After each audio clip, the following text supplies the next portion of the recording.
Update. I, 39 male, found some old stuff about my wife, 37 female, and I don't know what to do. Original post. A bit of background. My wife and I, not legally married, but I don't like the term partner or girlfriend, are both in our late 30s.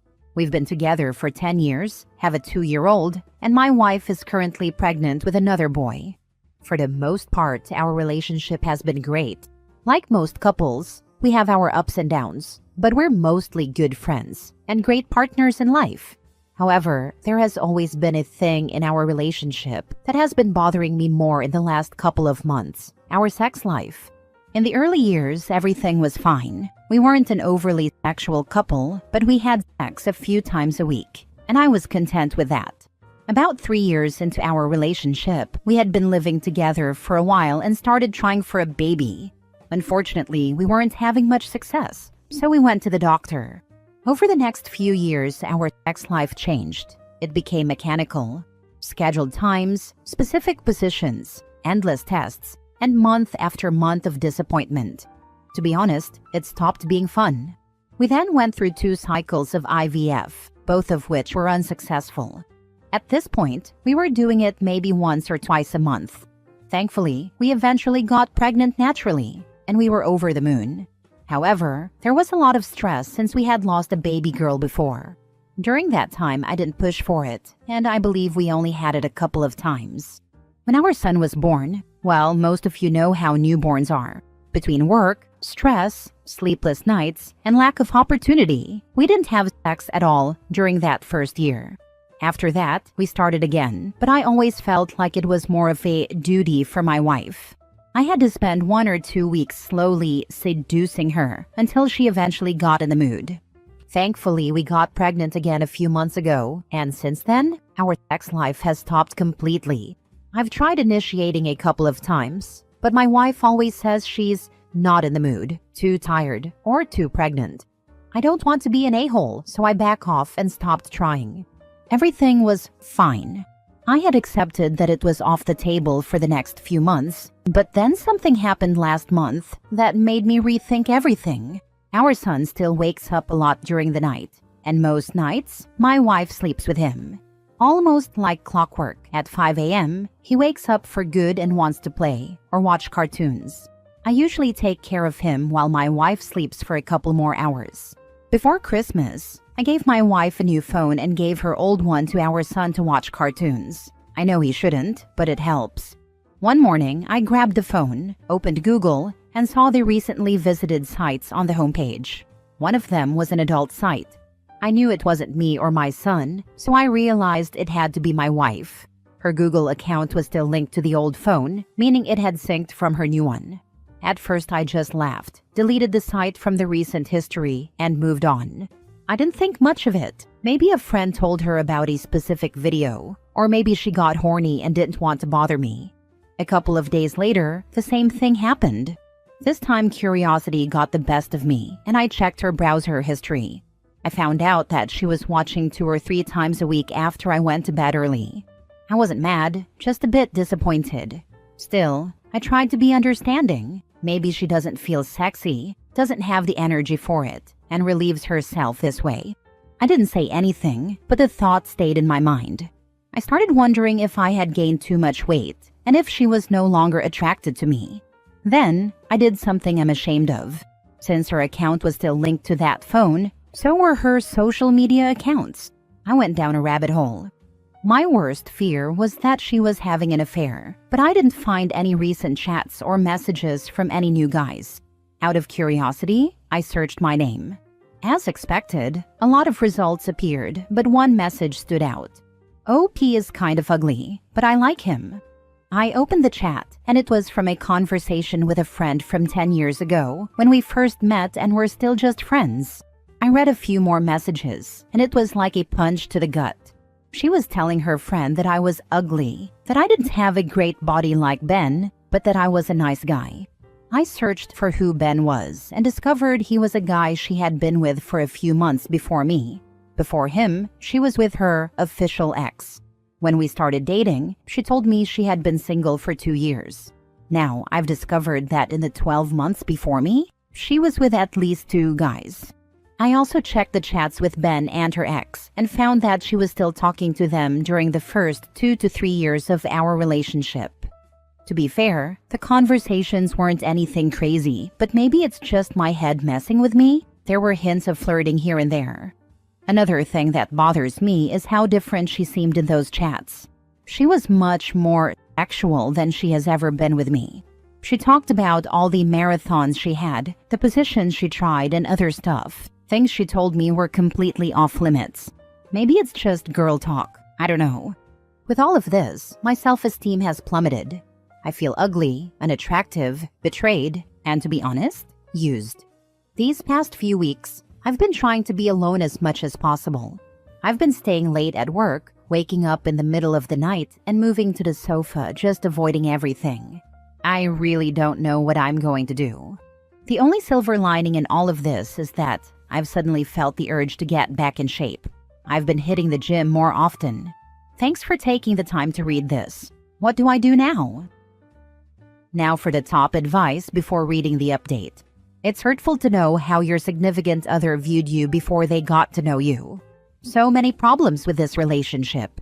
10 years, 2 kids, wife, but unmarried.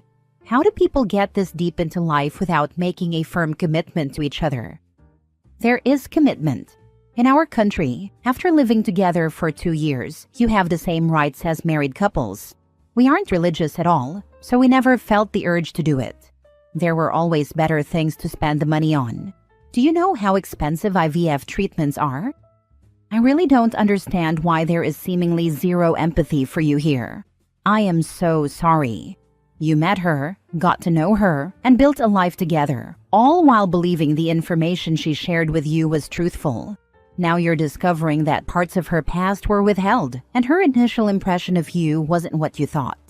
Of course that hurts. If I were you, I'd go through the entire scenario in my head, how you found out, how you got access to the phone, what exactly you uncovered.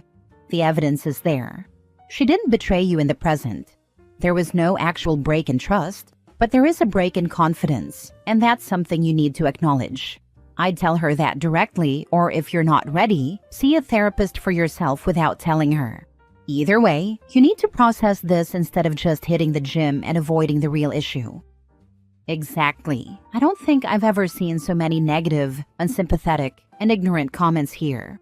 OP built the last 10 years with her, only to now discover that he was the safe choice, the person she settled for. That would make anyone feel terrible. No one deserves to feel like a second pick. If he still wants to be with her, I don't blame him. But people telling him to just deal with it for the sake of the kids are being just as cruel. Sure, the past is in the past, and people do change, but that doesn't mean it doesn't hurt to see the truth now. Now for the update. First, I want to thank everyone who commented and messaged me. While I haven't been able to reply to most of you, I have read everything. I just wasn't in a great place mentally. The day I made my original post, and the day after, I was feeling especially down. My partner noticed and kept asking what was wrong. That night, after our son went to sleep, she asked again, and I could no longer hold it in. I told her what I had done and what I had found. It wasn't pretty. She immediately started crying and yelling at me for going through her phone, which I understand. However, she never once addressed what I had actually found, only how mad and disappointed she was in me for invading her privacy. Since she's pregnant and was getting stressed, I didn't push the issue further. She went to bed, and I stayed on the couch. The next 24 hours, she didn't speak to me at all. The following night, I decided to push the issue again and told her we needed to talk. She agreed. What she told me, I assume she thought it would be comforting, was far from it. Long story short, she admitted that after breaking up with her long-term ex-boyfriend, which I already knew about, she went through a phase of exploration. She had multiple short-term relationships and casual encounters, but chose not to tell me because she knew how society views that kind of behavior. She then told me that after breaking up with the last guy, the one I saw in the messages, she decided she was done playing around and wanted to settle down. I asked her outright, "Was I just the guy you settled for?" She responded, "No, you were much better than those guys. You had your life on track, you had goals, and you were financially secure." I pushed further and asked, if I wasn't stable, would you have ever been interested in me? She hesitated and then admitted, probably not. She started crying again and confessed that, although she loves me, she has never been physically attracted to me in the same way she was to other men. After all the struggles we had trying to conceive, sex had become more of a task than something pleasurable. I then asked why she had continued talking to those guys for years into our relationship. She said it was never romantic, just something to boost her confidence. She insisted she never cheated on me, but it was nice to feel desired. At that point, I felt like I was dying inside, but I kept a straight face. She asked me to come to bed with her, but I told her I needed time to process everything, and I stayed on the couch again. I didn't sleep at all that night, and at some point, I accepted that the person I fell in love with was just an illusion. The next morning, I went to work but also scheduled a meeting with my family lawyer. I was upfront with him, explaining that I wasn't sure what I wanted to do yet, but I needed to understand my financial options and responsibilities. He explained that, by default, our country's laws assign 50-50 co-parenting, unless there's violence or a mutual agreement otherwise.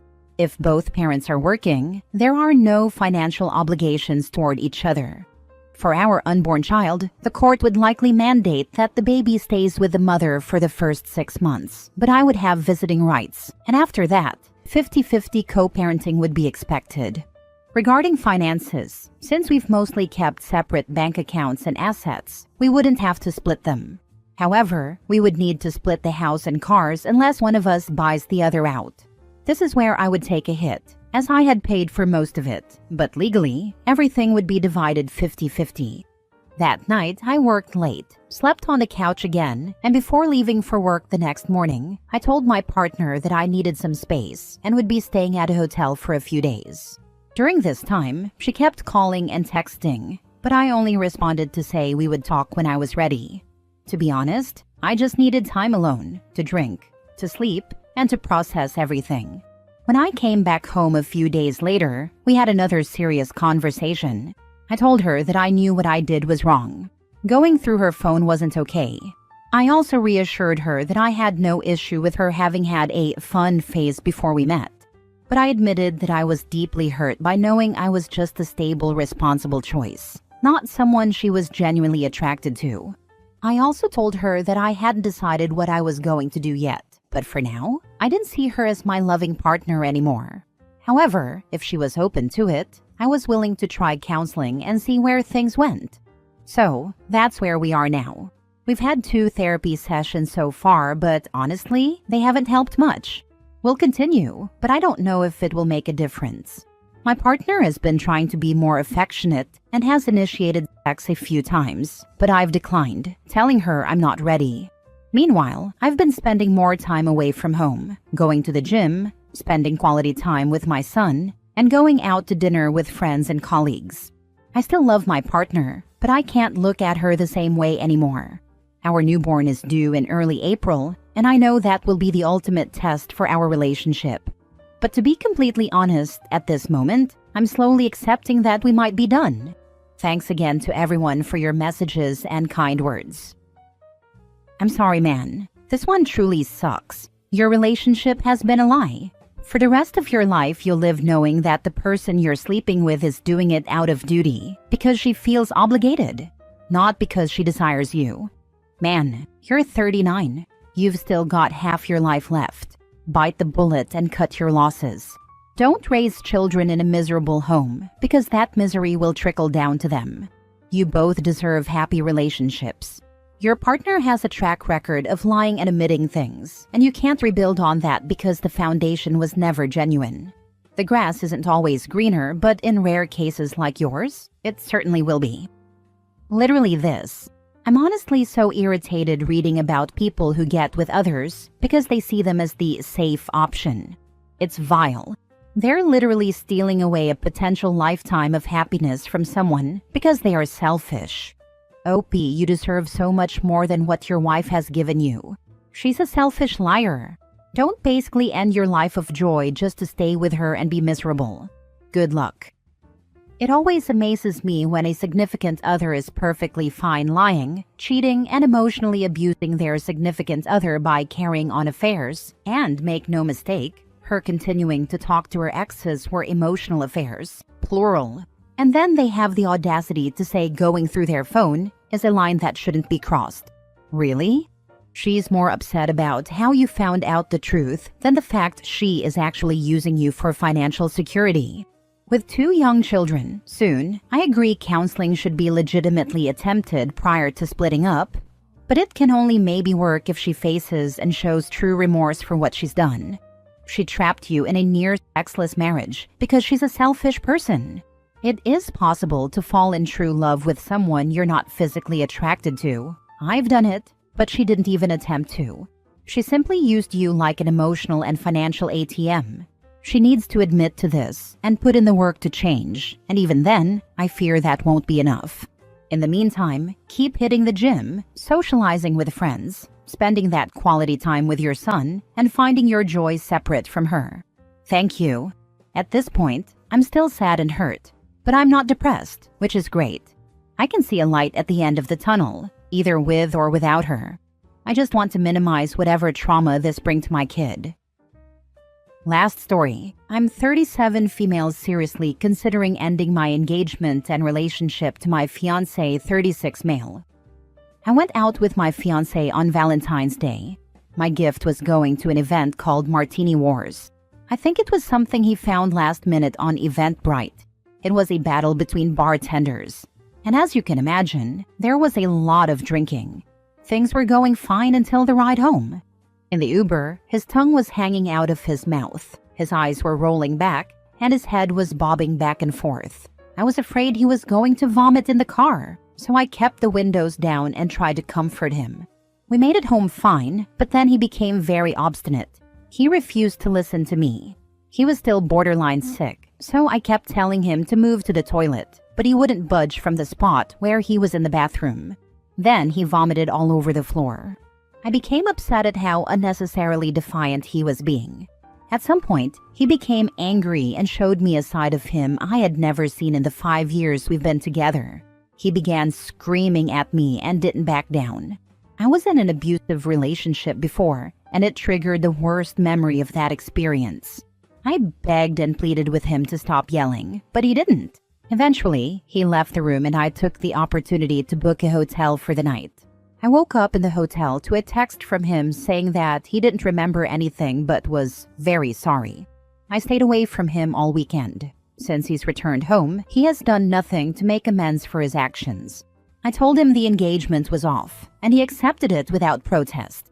He avoids me around the house and doesn't try to connect with me. The worst part is that Wednesday nights are supposed to be our date nights.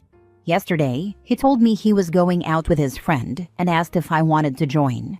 I feel like he doesn't even care how much he hurt me and doesn't want to fight for the relationship. I know I'm presenting only my side, but I'm wondering if this relationship is salvageable.